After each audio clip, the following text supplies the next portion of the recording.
Você sabia que a lenda do lobisomem é uma das mais conhecidas do mundo inteiro? Licantropia é um tipo de maldição onde a criatura amaldiçoada transforma-se em lobisomem nas noites de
chamado Licaon, para alguns Licaão.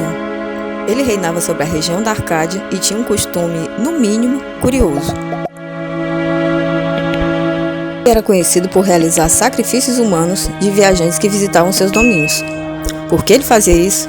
Nunca saberemos, mas o fato é que Zeus não gostou de saber que ele fazia isso. Zeus, então, disfarçou-se de viajante e foi para a Arcádia.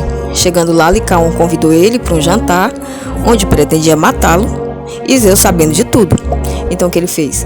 Ele serviu carne humana para Zeus, que, enfurecido, o castigou, transformando no primeiro lobisomem da história, ou pelo menos no mais antigo relato conhecido. Para quem acha que Roma deixou por menos, ouve aí. Em Roma tinha uma festa em homenagem aos lobos, um verdadeiro culto chamado Lupercalia. Como os romanos conquistaram vários povos na Europa, expandindo o império, eles acabaram levando essa lenda e os costumes deles para todos esses povos. Em Portugal, por exemplo, chegou a história de que o lobisomem seria um pecador em penitência para cumprir seus pecados, ajustar suas contas com Deus. Mas essa era a versão cristã dos portugueses, e foi essa que chegou até o Brasil. Só que quando chegou aqui, ganhou várias outras versões. Tanto é que quando a gente vê no YouTube histórias sobre o lobisomem, em geral não tem nada a ver com pecador. Cada região tem a sua história do lobisomem, ou várias histórias, várias versões. E outra diferença grande é que lá na Europa existia lobisomem mulher. Já no Brasil, graças a Deus, isso não existe. Como todos nós já sabemos, a única maneira de matar um lobisomem é com a bala de prata. Agora, o que pouca gente sabe é que existe possibilidade de cura para o lobisomem. Exatamente, cura. Basta que ele seja atravessado por uma bala banhada com choro de vela. Não de prata, a de prata mata. A do choro de vela deve ser de uma vela que tenha estado em um altar de uma igreja, onde se tenha rezado 3 missas do galo. Pronto, isso seria a cura para o lobisomem.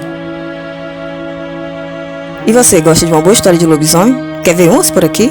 Se sim, deixa nos comentários, deixa like, se inscreve, que isso é como um aceno pra gente entender que você quer ver mais conteúdos como esse aqui nesse canal. No mais, obrigado, até a próxima e tchau!